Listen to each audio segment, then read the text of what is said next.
Ako po si Teresita Lagasca, galing po sa Siquijor. 48 years old na po ako.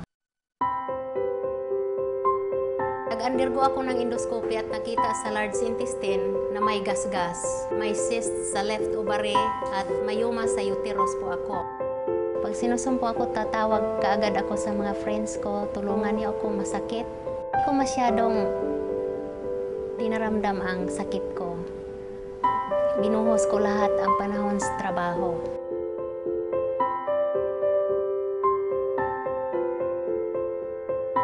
Noong panahon na yon, hindi ako pagkakain. Nagsabi na sa akin ng doktor na maghanda ng 100,000 for the operation. Inilihim ko sa mga kapatid ko. Nung narinig ko, 2007 na mayroon siyang diferensya sa intestine niya. Nakita ko yung katawan niya, bumagsak siya. Talagang nag-deteriorate ang health niya. Hindi na ako makatayo ng maayos.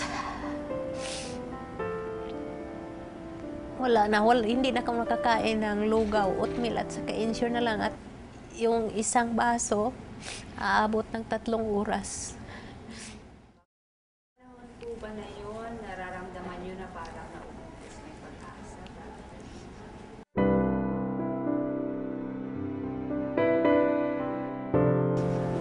Opo.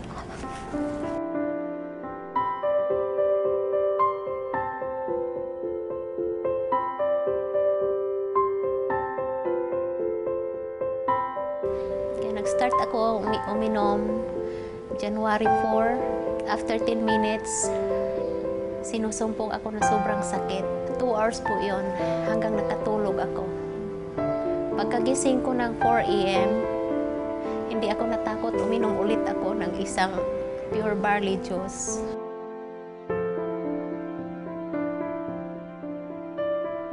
Doon nagsimula, unti-unti nang nawala ang sakit. Na nakita ko si Inday, parang ang aura niya, parang nag-iba. Parang may life na yung kuan ba? Buhay na ni Inday.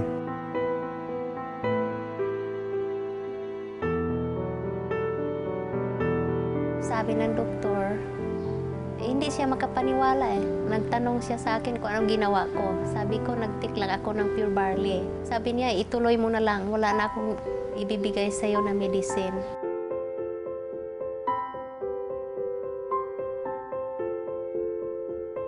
Para doon sa may matinding mga sakit na dinaramdam, gumamit kayo ng pure barley inzi dahil ito po ay nakakatulong sa ating kalusugan.